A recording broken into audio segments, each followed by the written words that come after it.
Okay, hi everybody. Thank you very much for joining us tonight. So for those of you who've not been before, welcome. The idea of attending these sessions is so that you can get a little feel for the service at Salford Royal for our team. So I'm Jodie, I'm the bariatric specialist nurse.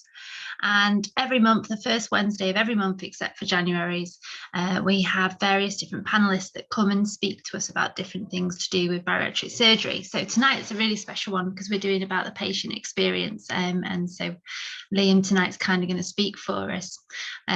So it's really valuable when we have somebody who's been where you're all sat, wondering what they're going to do for their weight loss and considering bariatric surgery. Everyone's pathway can be slightly different, and we welcome lots of questions, and Stevie will host the night for us and let you know what to do if you want to ask any questions as we go along. So I'll hand over to Stevie, but welcome everyone. Hi everyone. So just quickly, just a bit of kind of background. If you pop any questions that you've got in the Q&A box at the bottom, that's fantastic. That's the only place we'll be looking for questions, so make sure they go in there. And if you want to chat amongst yourselves or you've got any discussions going on, then pop that in the chat box. But otherwise, that's it. Thanks, Jodie.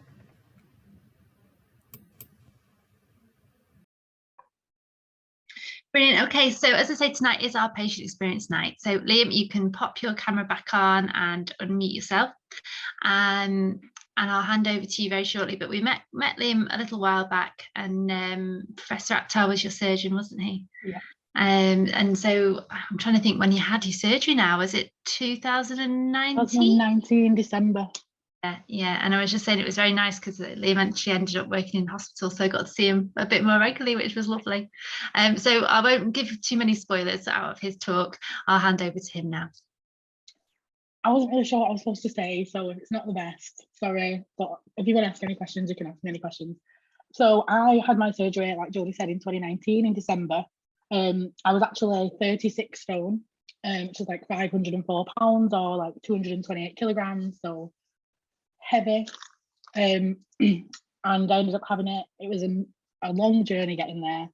It was very hard, mentally hard, physically hard, but brilliant. That's a before picture. An awful picture of me, and the actual nurse who was taking me down to have my surgery forced me to take that picture. I was reluctant. I did not want any photos of me looking like that. And that's really one of the only pictures that I've got of me at that size, because I was just ashamed. But I'm glad that I've got that now to look back on. It's astounding. I've actually lost 20 stone. So I'm currently 16 stone or 224 pounds. So that's more than half lost of the weight that I was. It's amazing. I want to go a little bit further to get to like 95 kilograms is the goal, so that I can have plastic surgery to get rid of some of the skin, because that's me now. Look at that, lovely. Anyway, yeah, the goal now is to have some skin surgery, because that is a big thing. Jodie's amazing. If you have your appointments with Jodie or any of the other nurses, they drum it into you that the skin is a factor that you need to be made aware of. But it's so worth it. And if I could go back and do it again, I would do it. I would do it 10 times over, because it was so amazing. Now I'm happier, healthier, more confident, and I've even started as a student nurse, which is brilliant. And that's what I've always wanted to do, but I just didn't have the confidence before. So it's amazing. I'm so thankful to everyone at Salford and the weight management program that I had in Bolton. Everyone's been great from start to finish. You really supported afterwards as well. You have regular follow-ups with your dietitian. Mine was Chris, wonderful. Jodie's been brilliant, can't praise her enough. And then obviously I've seen her in work, which is always fun. But yeah, when I had the surgery, I'm not gonna lie, it was a big thing. It was massive. I had instant regret, which I think is something that a lot of people have, because you feel like, what have I done? You've took away food, which is probably like your coping mechanism, and you're head hungry. You're not physically hungry because you can't eat anything, but you're head hungry. So that's something to think about, and just make sure that you take that into account. But as soon as you start to notice the weight, you forget about everything. It's so worth it. And anyone who's thinking about having it, I would recommend that you have it at Salford, because the care that you get there is second to none, honestly. I don't know what else to say. If anyone's got any questions, I'm happy to answer No, them. no, Liam, thank you so much. It is Yeah. difficult when you're talking to everybody, but you were fantastic, so thank you. And I'm going to keep you there for a bit longer because I wanted to just talk a little bit about before the surgery. I remember meeting your family as well, actually, and the kind of leading into surgery. But there was a reason that we were kind of a bit more concerned for you, and we were hoping to get your surgery done because everybody who has bariatric surgery would have a test for something called obstructive sleep apnea. And you had struggled really badly, hadn't you, and already were under a sleep service. So are you happy to talk a little bit about that part of your medical history surgery? Yeah, so yeah, I was diagnosed with obstructive sleep apnea and my score was actually very high. And I knew because I was tired all the time and I just I'd fall asleep at anything, I would fall asleep at work, it was really getting quite bad. So I was under sleep service, but I was struggling with the CPAP machine. But it actually got so bad that I ended up, and I think it was partially due to weight as well, I ended up with type 2 respiratory failure, which is just where your body can't expel the gases. So you end up with a buildup of carbon dioxide and it's toxic. So I ended up having to be an inpatient in Salford for, I think, a month or two. And then I went over to a specialist unit. And then I was on BiPAP, which is non-invasive ventilation. So I know obviously ventilators are quite well known about at the moment, especially with COVID.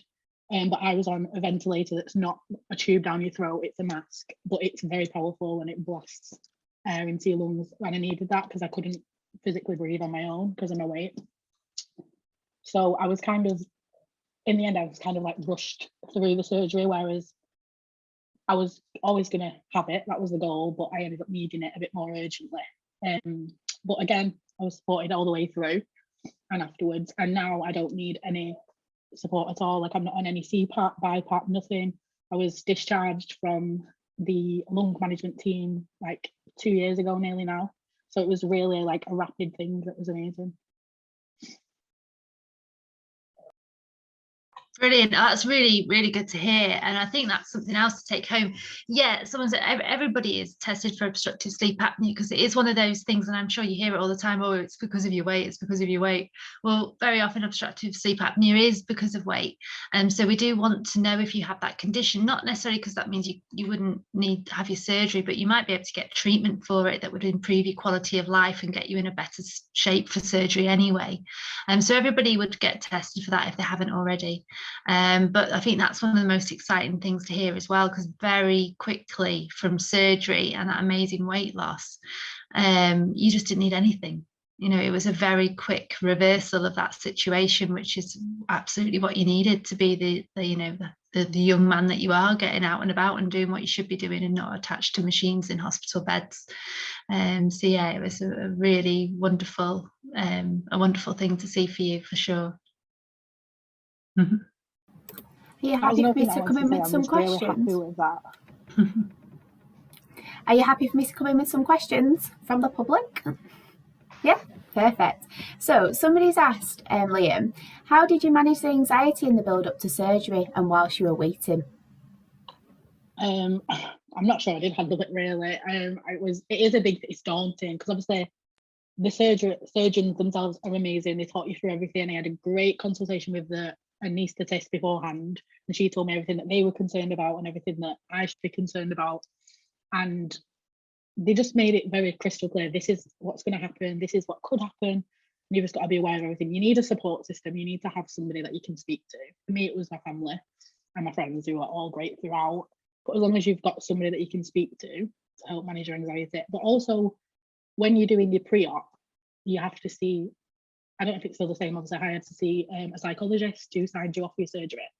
So they really talk you through it and they need to make sure that they think that you're ready for it as well. So just be realistic in your expectation and go in ready.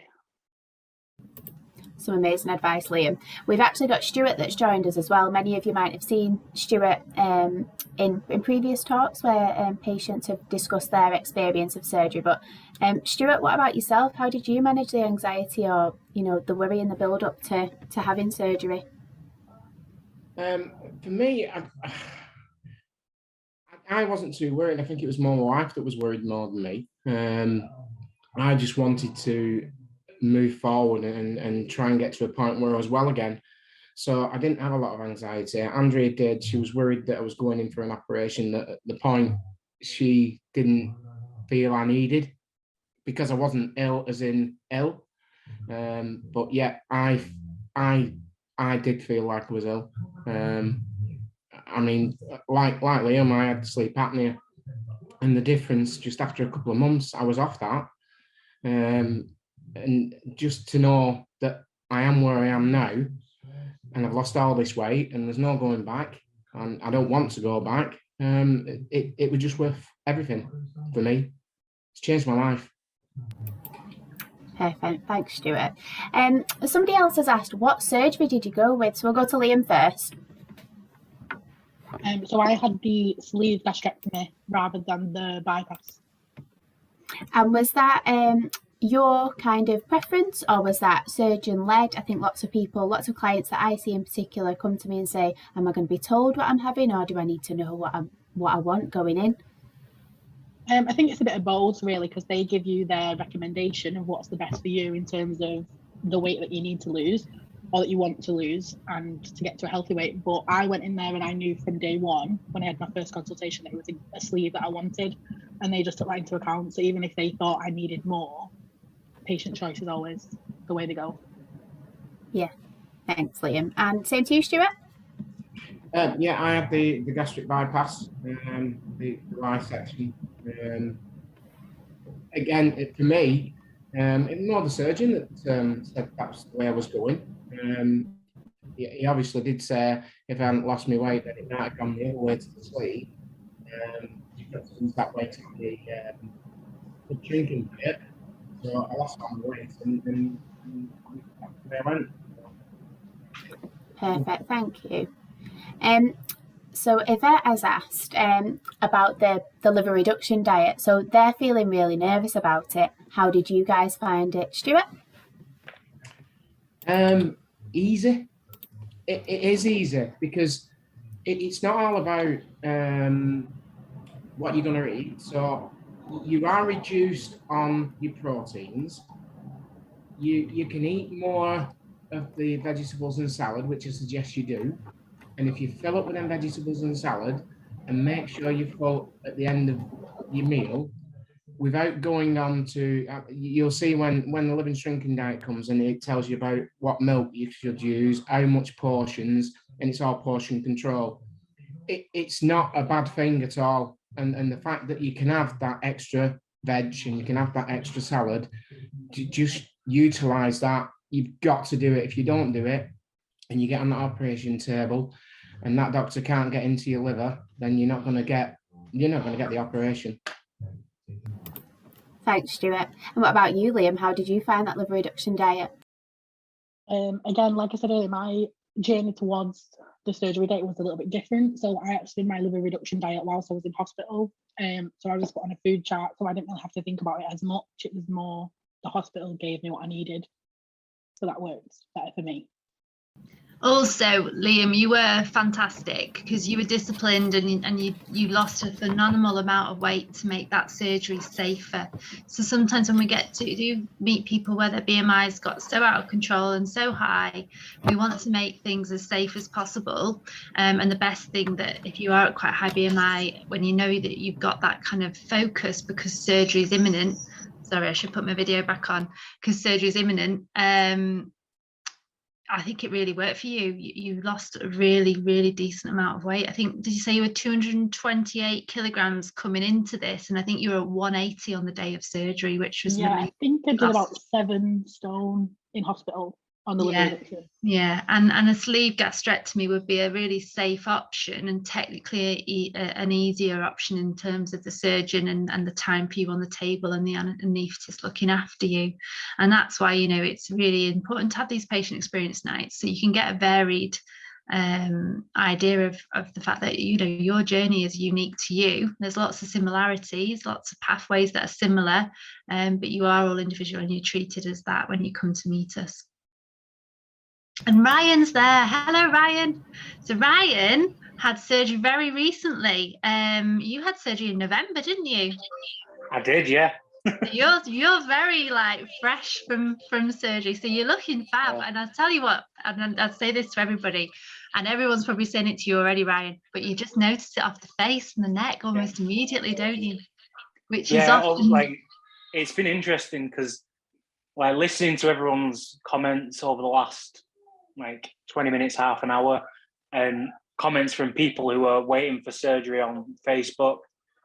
It's interesting noticing how people are preparing themselves and how people have come through the other side as well. It's nice to see that, especially now coming on post side of things, seeing people's reactions when talking to them about it. It's a lot different. Thanks, Ryan. Kind of leading into that, we've had somebody ask, their husband's really concerned about them having bariatric surgery, and they want me to do it, but they want to make sure it's right for them. Is there anywhere that families can go for support if they've got a family member that's having surgery, or have any of your families, sought any support before or after your surgery? I'll direct that one to Liam first. I think for me, not really. My dad wasn't very sure. My mum's a nurse, so she understands like the majority of it, but we could bring them along to the appointment. So I don't know if it's the same during COVID or not, but yeah, I think you're right. It's harder during COVID because people are told only one person into the hospital, and we can't do sessions the way we used to do sessions. And obviously we're doing sessions like this now. So when you are invited to surgery, you'll be given 2 appointments. And the first one will say a phone appointment with Professor Sinapati, and we'll get that changed. But you know what it's like, the cogs of change are slow in the NHS. But you won't be having a phone call with Professor Sinapati. He's one of our surgeons. You're having a Microsoft Teams meeting with me and Chris after having received a load of virtual information, so videos, patient information booklets, and a checklist. And then when you come to that Microsoft Teams session, you can have anyone and everyone that you want there. You can have your neighbour, you can have your mum, you can have anyone that's concerned and has questions of their own.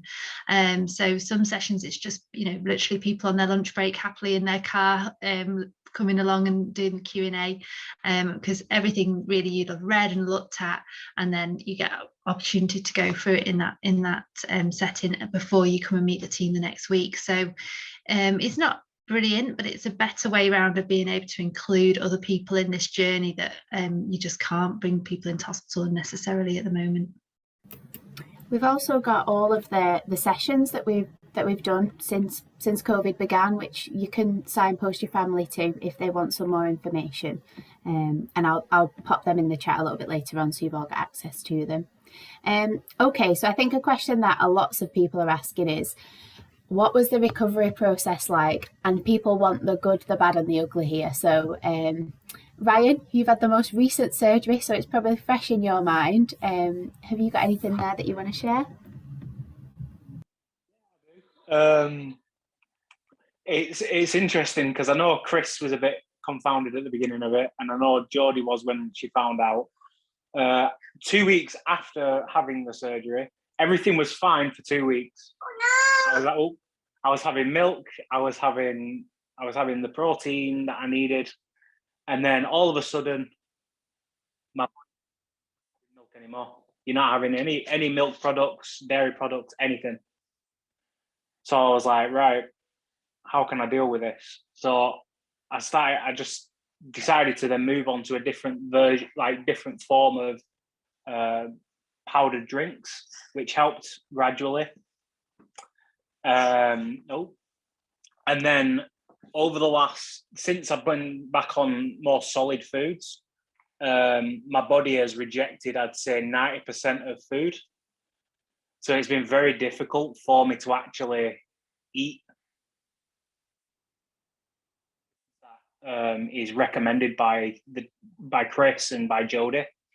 But over the last week, it's actually gotten a lot better. Chicken has been fluctuating back and forth for me, kind of having it and not having it. But one of the foods that actually has been quite comfortable on my stomach after eating it is venison. because it's low fat and high in protein, and it's been very, very like comfortable. So it's going to happen to everyone, but be aware. Don't think that you're just going to be able to blitz through it and there'll be no problems. There will potentially be a problem, and don't preparing things beforehand. Let me just cut in there, Ryan. Thank you. You are just cutting in and out with your sound a little bit. But just so people understand, Ryan actually had his surgery in November 2021. So he's only about, I'd say, about 9-10 weeks down the road now. So you're weaning your stomach from sort of mash with a fork textures into more solid textures at this stage. And it's like, it is a bit like weaning a baby. You like one day you'll give them something and you just throw it up over your shoulder, and the next day they seem happy and fine with it. So it's definitely a journey of kind of 2 steps forward, 1 step back, 2 steps forward. And there's sometimes you get a bit, it can get frustrating because you just feel like there's no rhyme, no reason. And then next minute you're in a new phase. And the important thing is always to stick at it. It can be comfortable in the early stage sometimes when you haven't really got that hunger to think, well, I'm losing weight, I'm fine with the soup. And for other people, it will drive them potty and they can't wait to move on. But actually, it's essential you do move on. You will not have healthy weight loss long term if you do not wean that stomach back to a solid diet. And that's why early on, there is more sort of strategic follow-up with myself and then the dietitian and so on, just to try and make sure that you are making that progress and there's no problems. And if there were any problems, the normal troubleshooting, the things that we can do to try and resolve them, or you come back and see the surgeon as well. So there's that kind of early follow-up that's important, but also just understanding that your journey isn't going to be well, for some people it really is a very smooth transition and it's textbook, and that's lovely, but that's not common. It's always a bit of a mixture, and that's definitely what you're finding, Ryan, isn't it? Notice someone's just said something in the everyone chat about exercise. Now I've only just been able to start doing exercise, and the amount of fluids I drink while exercising is a lot more than I do normally. Because it just burns off the water. So you've got to constantly be putting liquid into yourself. That's another really good point. You know, after surgery, you can't just knock back that pint of water because you've just done some exercises, sipping. Let's just go back to Liam. So I know you're quite far down the road now, but did you find getting the fluids in at first easy? Because I know lots of people commonly struggle to get the volume, and then next minute you're moving on again and you're finding that easy to do. Yeah, I was the same. I was really struggling in the beginning because obviously I was on liquids only for a while, but then everything I would have just made me so nauseous that I was really struggling. I was struggling to keep things down for a bit, and I spoke to Chris and then he gave me some really good alternatives. So if you are struggling, just ask for help. Thanks, Liam. And Liam, what was your recovery like post-surgery? To be honest, it went quite smoothly. I didn't have any serious problems. Like I said, I was a bit nauseous in the beginning, but then once I started to move on through the stages, it all went quite smoothly. I didn't have the bypass, so I've never had any dumping or anything or any like serious problems. Yeah. So hopefully it carries like that because I'm a few years out now. Perfect, thanks, Liam. And Stuart, what about yourself? Were things straightforward for you, or did you have any complications that you experienced? No, I didn't have many complications at all. I've been quite well. I'm coming up to 3 years in May. So it was 2019 in May I had my operation. But generally, I just stuck to the diets as you should. Dumping syndrome, it sounds bad. I think we all suffer from dumping syndrome, but I didn't do too bad with that. If anything, it wasn't the sick side of it, because you can obviously be sick. I always managed that part of it. It was only the other side of it, the crude side, which I'm not going to say. I think we all can imagine what that is. And terrible wind is another thing that you get when you've had this operation. Even now, you probably say the same, Liam. I bet you still do it after all this time. You're not pleasant when it comes to that, but yeah. Generally, I did quite well. I'm very lucky. Thanks, Stuart. So a question to the three of you. Is there anything that you wish you would have known before you had surgery now that you've had it?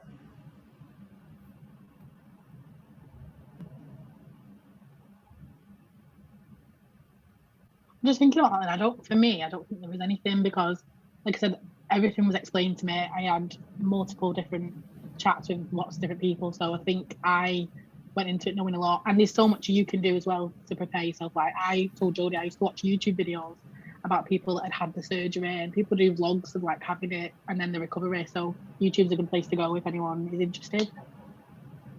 Yeah, is there anything in terms of how your body's changed, or the way that you kind of manage food now, or anything like that that you wish you would have known before you'd had surgery?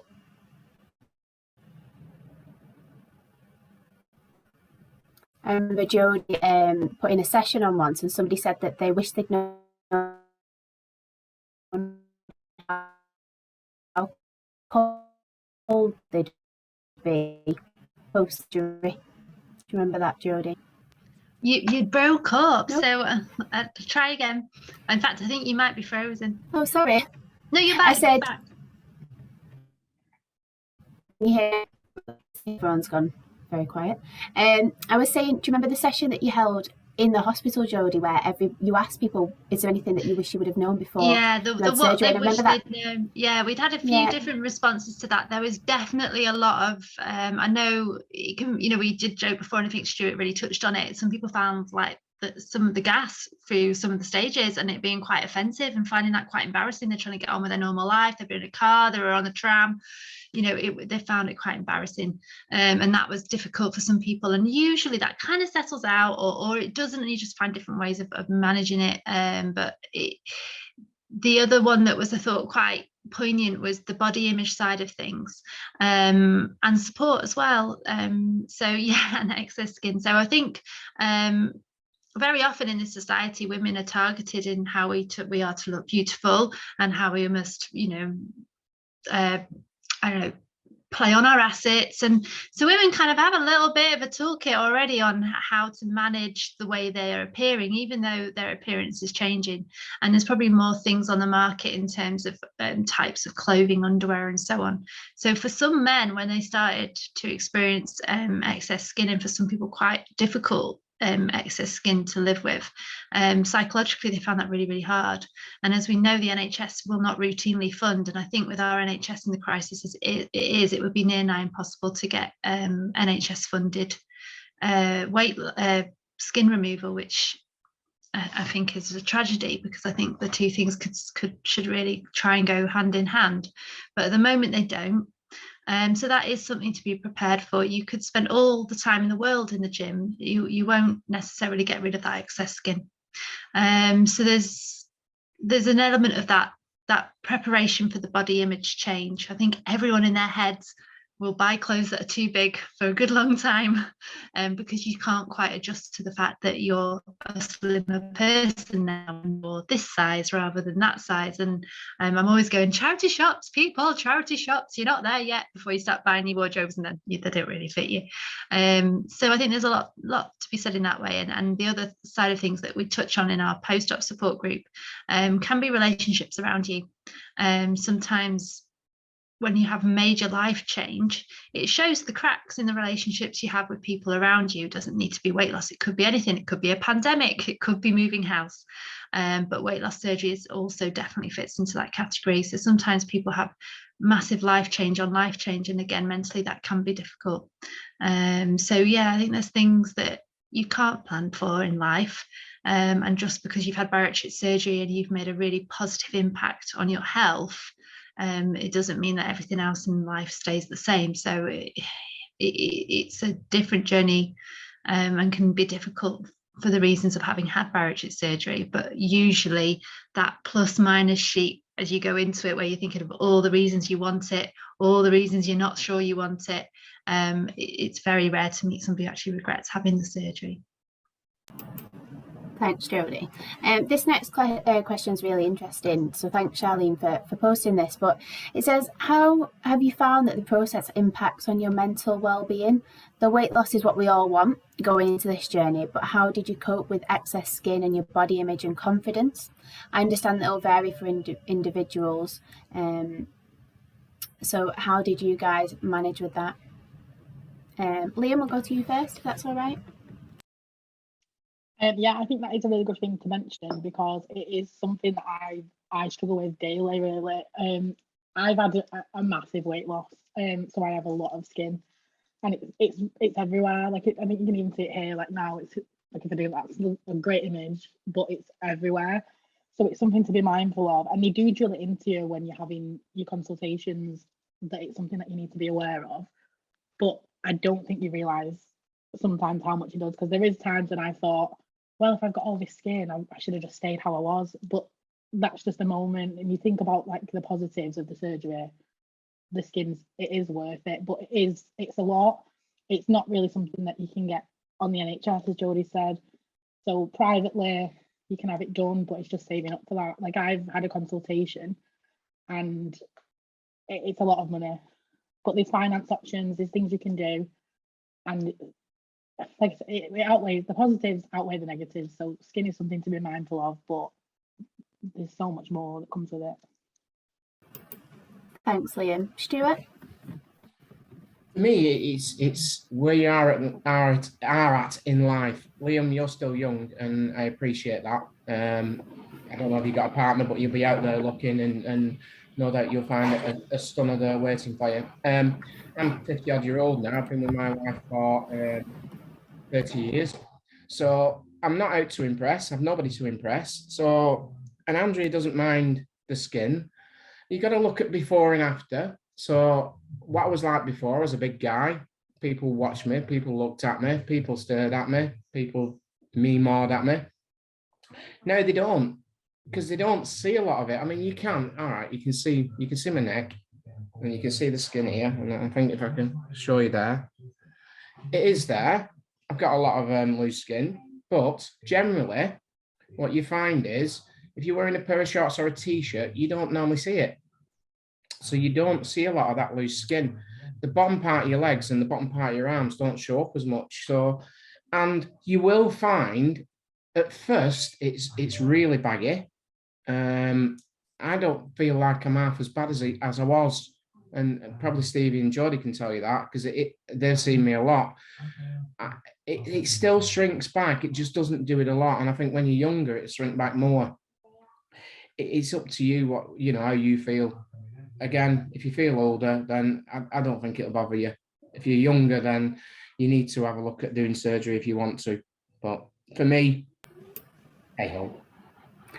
Thanks, Stuart. And Ryan, I'm not sure kind of what part of, whether this is a part of your journey that you've come across yet, but have you got any thoughts on that?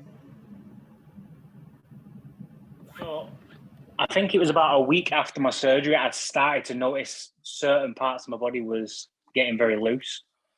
And what I decided was I wanted to make sure I could control how much skin was purchasing it's called a compression top. So it's like a tank top, but it's tight fitted and it molds around your skin. Well, ever since I've worn that, I've not noticed the loose skin. And I've not really bought new clothes because I had clothes from 15 years ago, which I wanted to wear again. And I've got back into them and I've seen a massive difference. But now that I'm about 2 months down the line, I am starting to notice it more, but not as prominent as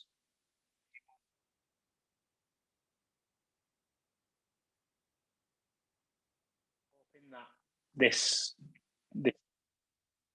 compression tops I've got will help with that.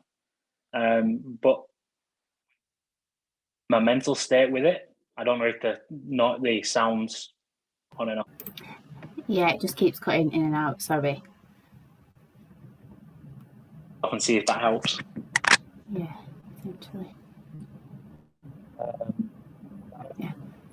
Right. Yeah. But on my mental side of things, I am doing a lot better than I was before.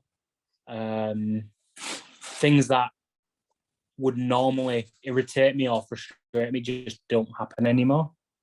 And it was mainly to do with clothes sizes and being able to buy clothes. Well, now I can actually just go into a shop and buy them. And that's 2 months down the line. So, like, mentally, that's the biggest boost I've been able to have.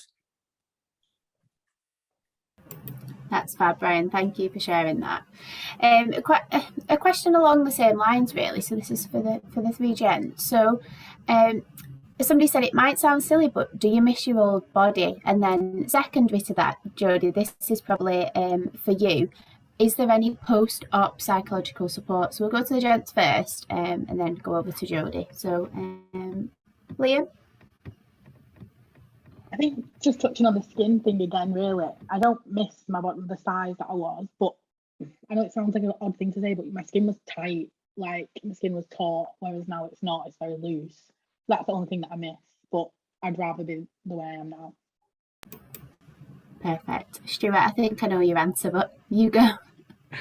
No, I don't. I have behind me. You probably see there's an Alexa flicking by, but every now and then you'll see a picture of me come on there. I don't see that man no more. It's very, very strange. Stuart, sorry to interrupt, but do you actually have a picture of yourself before surgery? Maybe one on your phone or something that you could hold up, just because for people that haven't met Stuart before, anyone starting tonight, not that I'm saying everyone has to show off photos, but I do think it gives a very visual reality of like where people were and where people are. And I don't think anybody is awful for having weight at all. It's about your health, your well-being, and where you go to next. But I do think it's important that people can see as well. So thanks, Stuart. Thanks for doing that.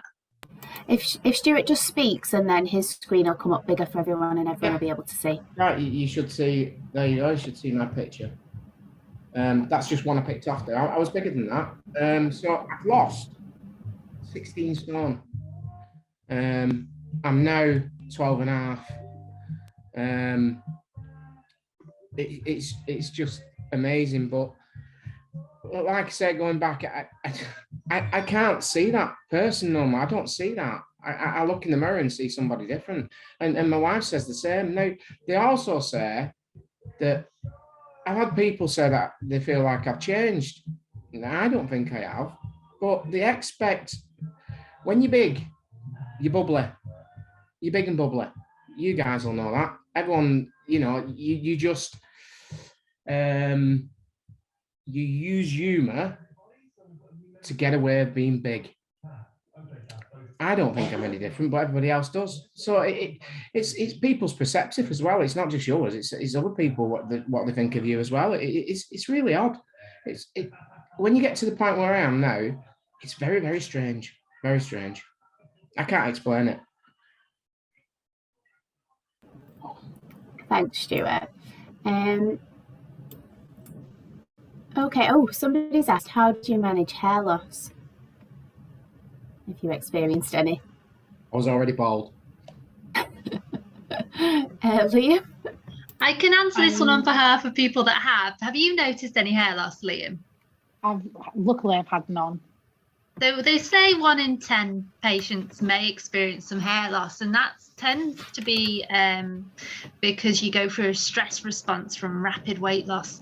So that first 4 to 6 months is your rapid weight loss period, and then you may lose the same weight again over the next 18 months.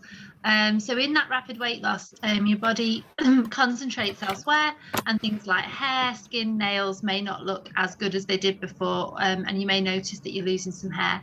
As I say, it's about 1 in 10. You can't do anything about hair loss. It's just something that will happen, and then your body will go, oh, actually, it's all right now, and then you'll get lots of regrowth. So you tend to get like little owly tufty bits. Some people may have a shorter hairstyle if it's a lady. whatever your personal choice is. The key is protein, which is the key for everything after bariatric surgery. And you don't need to worry about that too much now. You can go away and do some homework on that. And we will have the dietitians do a panel talk on that for you as well. But protein is just really good for regrowth, repair. And there's lots of ways you can do that. You don't need to start taking extra tablets to try and help with this. You're going to already have what you need in the supplements, and then from following the diet you should be doing. So anything you buy additionally, your body will wee out you don't need. So if you're buying it, taking it, you don't need it, you're just weeing it out. So we are quite we have done a sort of a follow-up regime. And I don't really like the word diet, because you should never really be on a diet again. It's just sensible eating that you can now achieve much more easily than you ever have been able to in your life. So the protein is key. Hair will regrow. It may never be quite the same as it was before, but that's just something to bear in mind as well. Thanks, Jodie. Quite a few people just asked us to clarify. They've asked, so can you have excess skin removal on the NHS? And the answer is no. That is no, not funded. and lots of people going, is there anything you can do to stop excess skin? And the answer again is no. I think Stuart's raised a good point. He has noticed that, you know, things are a little bit better as it goes along, and that's true, because your body will kind of absorb it a little bit, but not in a way that you would hope that it would if it was something that was bothering you particularly. So excess skin removal is something that not many people have needed to have. Most people find it quite manageable. Some people don't tend to suffer with it even in the same way, which is great. So again, it can be quite individual. Thanks, Jodie. So not a question that the guys can answer for us, but are menstrual cycles affected following bariatric surgery? And then there's quite a few follow-up questions on pregnancy, Jodie. So sorry boys, I'll take this one. So you will find that weight loss can really increase your chances of conception. So if fertility is the reason that you want to improve your chances and you'd like to have a family, then when you have bariatric surgery with some weight loss, we hope that you'll go into a more regular menstrual cycle, which then means you're more likely to get pregnant. And we like people to wait 12 to 24 months before becoming pregnant, because we want you nutritionally optimized, your body to have got over the massive thing that surgery is, so that you can then give your body over to a baby that is essentially a parasite and will take everything it needs from you. So in the nicest possible way, you want to be ready for that. So if you're doing this for fertility reasons, then from 12 months, obviously you might like to start trying. If you get pregnant within that 2-year window, we would want you to let us know, just so we can make sure that the supplements you're taking, they might need adjusting slightly. And actually, these supplements don't need adjusting. It would be the addition of folic acid, just like any woman who's planning for a baby, but then you would have that for up to 3 months while you are pregnant. Other things you would need to think about is, I've lost my tangent now. Sorry. So if you're not trying to get pregnant, what I was going to say is that you could end up uber fertile, and maybe you're 45 and wasn't really thinking about having a family at that age. You need to think about your contraception. And I would not advocate anything orally, because we can no longer say that your contraceptive pill that says it's 98% effective on the box is 98% effective with your new anatomy, because it's a little bit of a log flume once you've weaned it through, so things go through quicker, so you may not get the full effect of that contraceptive effect. So anything that's non-oral is the best contraceptive route, and for us ladies, it's proven now with things like the Mirena coil that this can help stave off things like cervical cancer as well. So that's always a good contraceptive method for any woman. But I'll leave it there, because obviously there could be lots around fertility, and we're going to have our medics and physicians do a talk as well. So I don't want to dominate the talk when we've got lots of lovely patients here as well that have just had their surgery. I think this one's probably worth picking up though, Jodie. Somebody's just asked, is that the same for somebody that's transitioning female to male and they're on testosterone? They still need to be careful in terms of fertility. Yes, yeah, absolutely. Yeah, because depending on how the delivery of that testosterone is, again, if you think about not having your oral route, so depending on the delivery, anything that anyone would take orally, if it says modified release, for example, there's nowhere for that drug to modify its release, because you haven't got that stomach sac anymore for it to sit churning away for a couple of hours. So you could still take that medication, you might get some benefit, but you won't get the full benefit. If you pick up a tablet and it says take with food, means nothing. You don't have a stomach for it to hold there with food. So throughout your life, you will be offered that yearly follow-up with our bariatric physicians. Statistically, people do better when they do attend these, but also it's just useful for anything else that might come along in your lifetime that you can check in and look to see, and we can help tweak things if your GP or another specialist wasn't sure. Thanks, Jodie. So this next question is it possible for you to regain weight back after you've lost it? So Stuart, Liam, have either of you experienced any weight regain?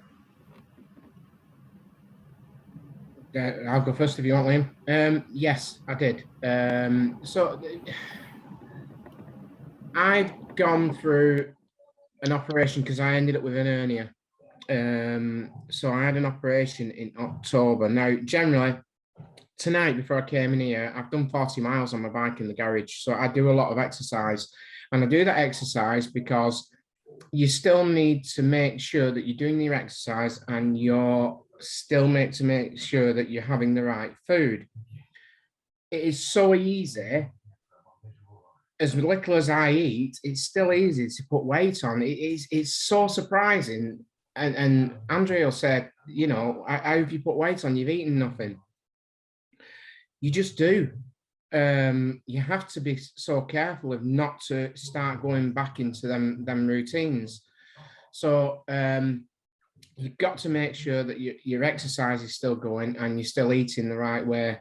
You're not on a diet. Again, like Jodie said, you're not on a diet the rest of your life. You've just got to choose the right foods. You've got to go away from them foods where you used like going chippy.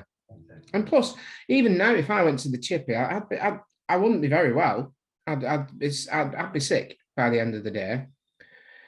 It's not, I'm still at a point where I can't eat a lot of food and I still eat off a side plate. But it's still easy to eat the wrong thing. You can do that now. I'm not saying that I was told by Chris and Jodie, this is not, how can I say? This is a tool. Basically, they're giving you a tool. It's up to you to use that tool and use it correctly. And that's what you've got to work on. Otherwise, yeah, you will gain weight. You've just got to carry on and do what you're told in that respect. For me, anyway. So I don't know whether you're the same, Liam. Yeah, I was going to say exactly the same thing. I'm probably at the point now where I can start eating like a bit more normally, and I can eat a bit more than I could in the beginning. So it's just about now being mindful and using your tool to the best of your ability, and knowing that if you do have a bad day and you've had a bit more, maybe the next day eat a bit less or eat a bit better. It's just, you can now, it's normal. You just got to make sure that you're eating a varied diet and doing your exercise. I've been working from home a lot because I'm in IT, which I can do. And this has been difficult because I'm sat in the kitchen. This is where I sit. I'm working from the table in the kitchen. It's so easy to get up and go and get something. You've just got to make sure you've got the right things that you go up and get. So I've got grapes, I've got fruit, I've got I like, instead of sweets, I have raisins, sultanas, and I pick at them rather than wanting sweets or wanting a biscuit. Just put something there, something different, because you can't take out them biscuits and sweets in a lot of cases, and especially like Ryan, he can't take them sweets and them biscuits away because he's got children who want sweets and biscuits. It is going to be so difficult for you, Ryan, and I feel for you in that respect. You just got to keep your you've got to keep your guard up when it comes to that and just say no. I think the best blessing for me is because I've been struggling, ice pops have been my best friend. So when I have an ice pop, my kids can have an ice pop. So it carves their craving as well. So yeah, it has been difficult, but yeah, it's just one of them things I've learned from, and they all started from when I had my liver reduction diet. One thing I did find, Ryan, is celebrations are absolutely fantastic. Within a celebration, you can have a Mars bar. Yeah. Or you can have a Snickers. Milky Ways are mine. Just have one. Yeah. But in that same instance, you've had that Mars bar, you've had that Snickers. I'm always saying it. It's really good to go.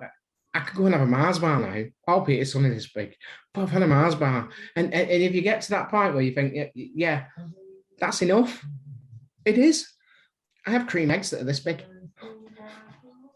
So just to add into that, because if Chris was here, he'd be going, hang on, dedicated snacks only. So that's the thing. It's fine to have things to pick at, but you're not picking at them all the way through, because the grazing is the precursor to weight regain.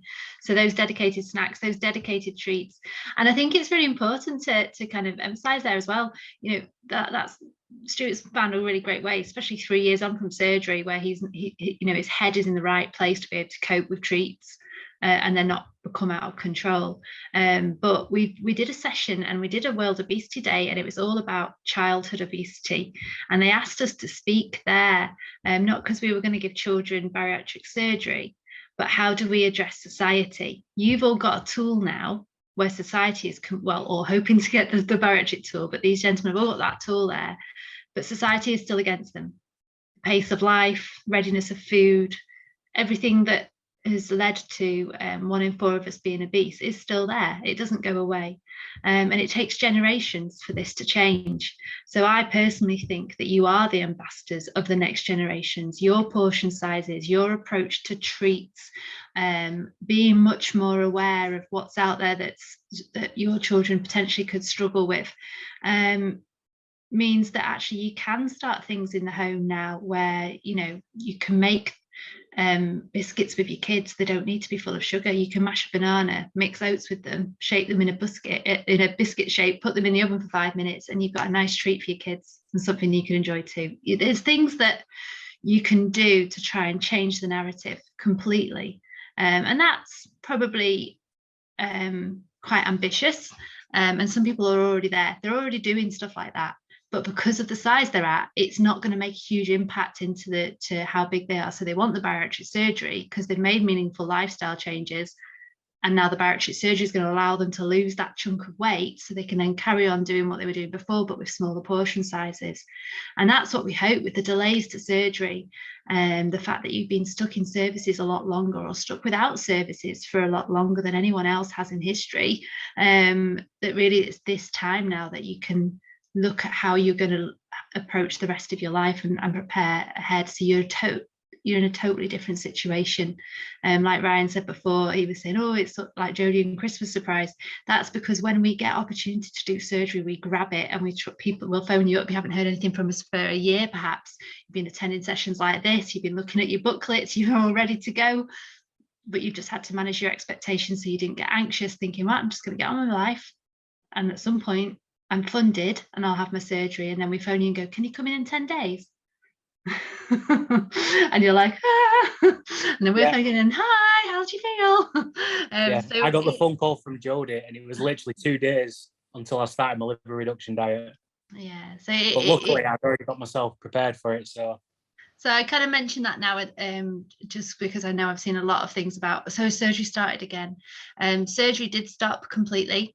Surgery restarted for elective cases through private providers with very small capacity, so here and there, and a little bit through Salford. And I mean a little bit. We keep getting given one list a month, and then they pull it for cancer cases. So we're having a really difficult time. I know we're having meetings tomorrow about other private providers that we're trying to get. So it's a really hard situation that people are in, especially at this point in the journey, which is why mindset for you is going to be different. It could be 2-3 years until you're having your surgery from this point today if you've just started the program. But if you manage your expectations that way, then that's easier in itself. I think it's when you think I need this surgery and I need it tomorrow, that you're going to just always be battling with an inward turmoil, because it's, unfortunately, that's just not how the services are at the moment. I hope it won't be 2 to 3 years, but I'd rather say it that way and it be less than put false hope out there. So yes, we are getting surgeries going. I'm hoping we're going to get them going in an even more of a meaningful way as we try and secure more contracts to be able to do our NHS work. Thanks, Jodie. I can see that there's quite a few people saying, why are you not answering my question? I'm doing my best to get through them and pulling out the questions that are relevant for our speakers. So I'm sorry if we don't get to answer your question, but I'll try my best. Somebody has just asked, what about your social life? Can I still have a glass of wine? Or is this going to be really impacted? So maybe Jodie, go first about the wine, and then we'll ask the guys. Okay, so Lucinda, someone's one of our bariatric physicians, she's done a little bit of work around this, because we're always trying to make sure that the advice we give is relevant, up to date, and based on the best scientific studies out there.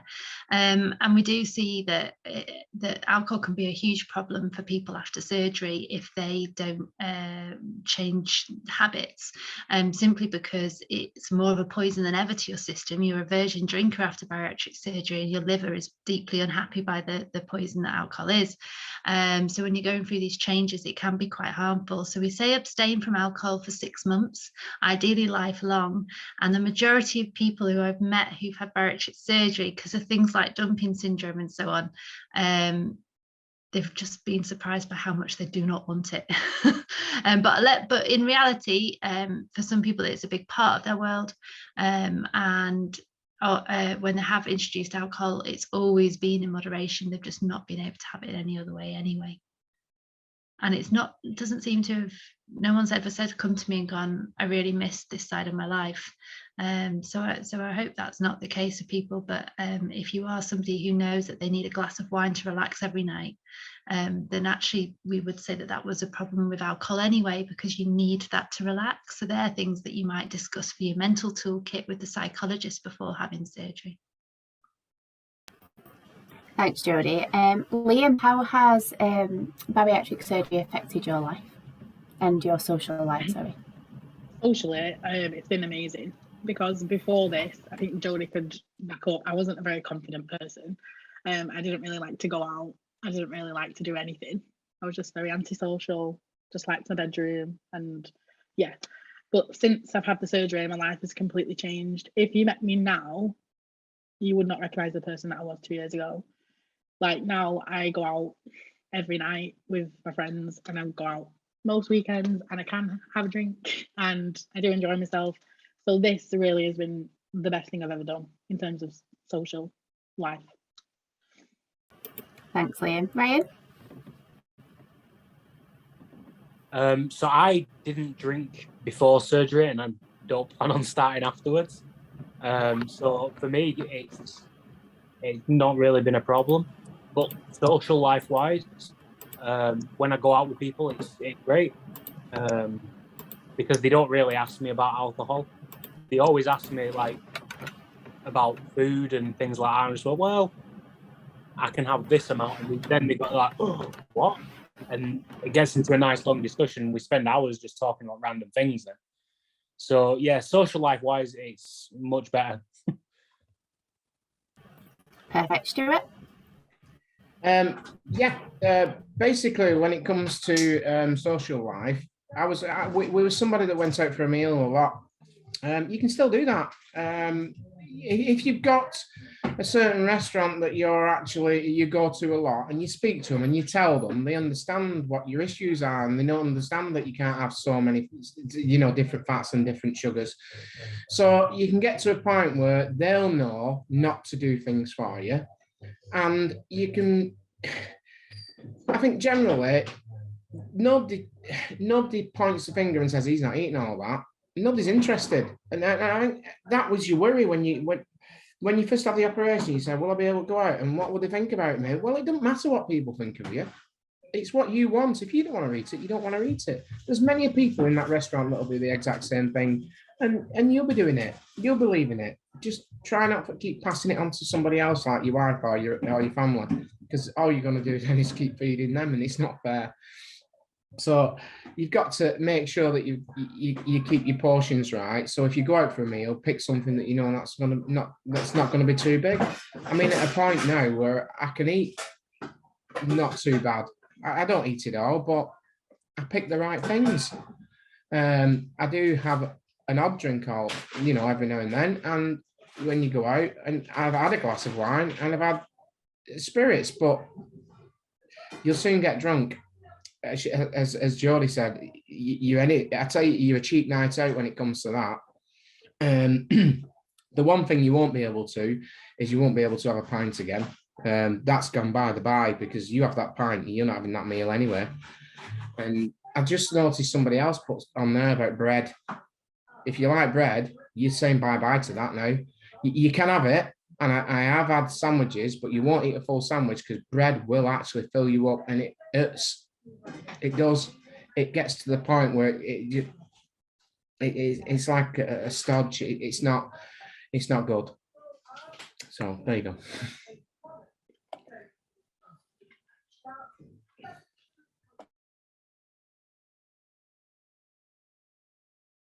Yeah, thanks for that, Stuart. There is lots of things that after surgery you find you don't enjoy anymore. It's a brand new system, basically. So, and some things when you're going through a weaning process are no-go foods like rice, pasta, white bread, particularly. Sometimes you could find you can get toast down quite easily. What other things? Starchy carbs like potatoes, sweet potato. People think, oh, soft diet, mashed potato, that actually can make quite a stodge. And remember, all of these things are starches and carbs. Some of those things can cause dumping syndrome, and none of them have any protein. So if you were enjoying a piece of toast, that's fine, but what have you put on it that gives it the value that you need to have in your diet? So that's fine. You could put something on it, like a poached egg or whatever, and that'd be a perfect breakfast or dinner then. So there's definite big changes, but because of the chemical changes that are happening within your body, like Liam said at the beginning, that head hunger's there, but physiologically it's not. So it's a bit of a funny old transition.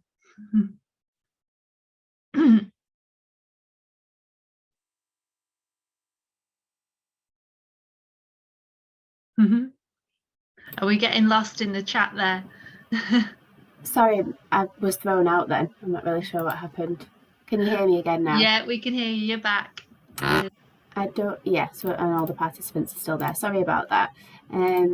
Just give me a second to find myself again. Yeah, no problem. So Steve, you have a little look for the questions, but I'll just go in kind of back to the panelists. You're all at very slightly different stages through the process. So Ryan, it's a really exciting time for you at the moment as you're going through those first stages. But is there anything like a take-home message maybe that you'd want to give to the group today from your experience that you've had so far, positive, negative, whatever you think really that might be useful for the person that you were once sat on these forums considering bariatric surgery, and obviously for people now with the delays that are there, is there anything useful that you think that perhaps someone could focus on or take home from tonight? Yeah, something that definitely helped me before, and I will recommend to anyone, is have a buddy. Have somebody who's going through the process at the same time and bounce ideas, thoughts, support on one another, and allow that to basically keep you focused throughout it. I'm quite fortunate. I had my wife who was quite supportive throughout everything. But a few people who I'm currently helping who are waiting for surgery, I've basically been their only support. And I've been saying, look, it's coming, just wait. Do the things that Jody, that Chris is saying, what the tier 3 services are constantly telling us, and you won't go wrong. If you've lost the weight to prepare for surgery, great. Keep losing it, because the more you lose, the better it is after surgery.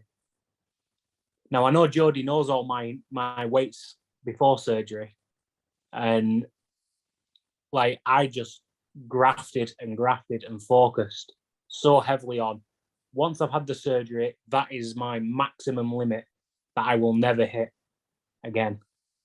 And for me, everything's just stay positive.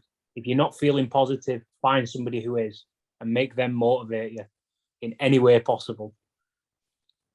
Even if it's a random person at the gym. Because most people who are at the gym are there for the same reasons you are, to keep themselves healthy, to keep themselves focused. So yeah, that's my what I would suggest to people. That's brilliant, Ryan. Thank you. Liam? I think what you said, Ryan, was really good about having a buddy. You need someone to be able to support you through it. My dad was mine. He was brilliant, and he did like the diet with me, so it was good for both of us. But it's a long journey sometimes, and I imagine in COVID it's probably a little bit longer. So I do feel for anyone who's waiting for it now or who's had it now. So Ryan, I know yours was probably the same. Mine was a bit of a journey. I got cancelled a few times, but that's just the NHS. It's just the way it is. I think just be prepared. It's a long journey. It's mentally tough. It's physically tough, but it's so worth it. So if you can stick it out, then you're going to receive the greatest gift you'll ever get. Oh, thanks, Liam. And your thoughts, Stuart? Right. The biggest thing for me, I'm not pre-diabetic. I no longer take tablets for gout. I no longer have sleep apnea. I no longer take blood pressure tablets for high blood pressure. I'm also at a point, at the moment, I'm suffering from COVID. I've got it, and I feel if I hadn't been at the point where I am now, if I've had this, it possibly would have seen me off. I don't know. But I'm healthy, I'm fit, and I'm still here. And the other thing is, I was at a point where my knees, my joints, they were sore. I was in agony. I had to have injections in my knees. And my idea was, at the end of this surgery, when I got down to the right weight, I'd have an operation on my knees through the work scheme.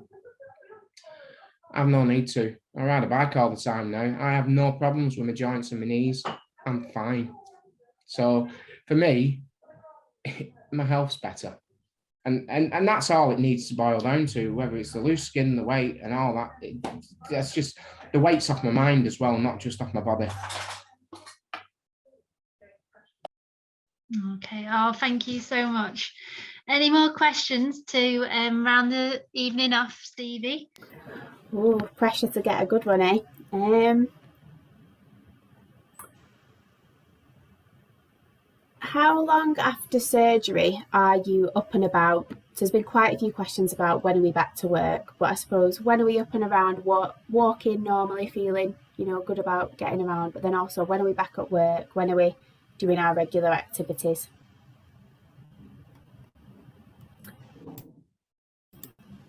Liam?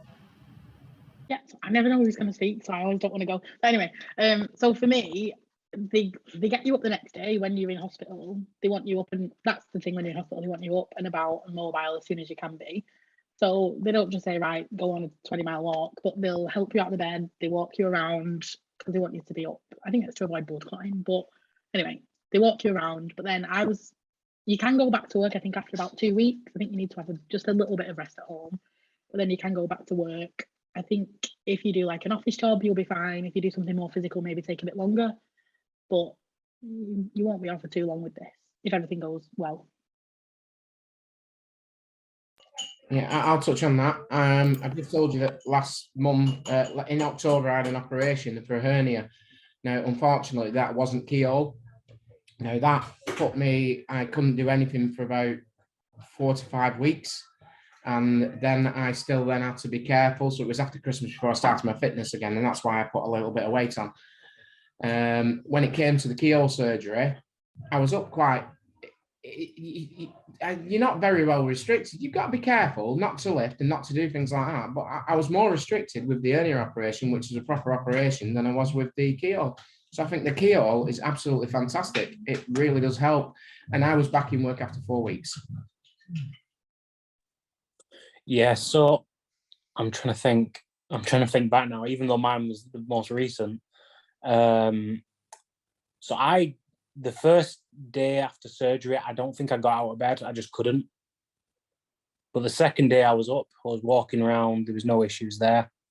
And then I was up pretty much pretty much all the time then after that. Work-wise, I think I answered somebody's question in chat as well. So I didn't get back to work till January 1st. So that was 2 full months, pretty much 2 full months. And it was every other day, but now I'm back pretty much full time. I don't do much heavy lifting. My kids are probably the heaviest thing I lift up. But they've been great as well, my kids, because I've actually sat down and explained it to them that I couldn't lift them up because of this. And I showed them the keyhole scars, and they were aware of it. So don't be afraid of teaching your children about what's happened, because they're going to be more receptive to it than anyone. Thanks, Ryan. I just want to say that all of the people, watching this have been really inspired by your journeys and want me to give you a big thank you. So thanks so much for coming and being honest and giving people the good, the bad and the ugly. I think that's probably it for questions today, Jodie. Is that all right? Yeah, that's fine. Thank you so much, everyone, for joining us. And thank you, Stevie. I know it's difficult. There's so many people that attend, and we're so grateful you do, because I think it's helpful to touch base, hear news about what's going on. Things are ever changing in the service with the NHS in the crisis. So right now it may be a bit of a rock bottom, and we're trying to get up and out from there so things can turn around too. So I think the main thing is just to do things one thing at a time. If you've only just started with your tier 3 weight management, focus on that. Focus on everything you're going to learn from there, and on referring over to Salford. I'll give you guys updates as much as I can on what's changing and what's developing at these monthly sessions. Okay then, thank you so much. I've popped the survey link in the chat. If you could take the time to fill that in, that'll really help us to continue these sessions and get the right topics discussed for you. We have had Lucy here today from More Life, who will be here on the panel going forward. It's unfortunate today, Lucy, that you've come when it's patient experience, when people don't ask you many questions. But as you will have seen in the chat and on the Q&A, there's lots of questions that do come up specifically to More Life or to ABL or anyone that's out there. So feel free to just answer them, kind of type them if that's helpful. There have been a lot of questions that are definitely geared towards the tier 3 services. So my advice would be, if you have got questions that are specific to your service, please do get in touch with them. We're happy to give you the answers that you need. We know that this is a difficult time and you could be waiting for a long time, but please do get in touch. I've also added the Facebook group in there as well, so if you want to join that, you're more than welcome to. It's not really anything from me, it's a lot of peer support, and people will be there to give you advice, and I'll just give you a nudge when the session is coming up. But thanks everyone, and again a massive thanks to all of our panelists, and Jodie, as ever, you've been amazing. But we'll see you next month. Bye everyone. Brilliant. Oh, just one last question I saw there. Is there a post-op support group? Yes, there is. You've got my email address. If you want to be added to it, just let me know and I'll pop you on.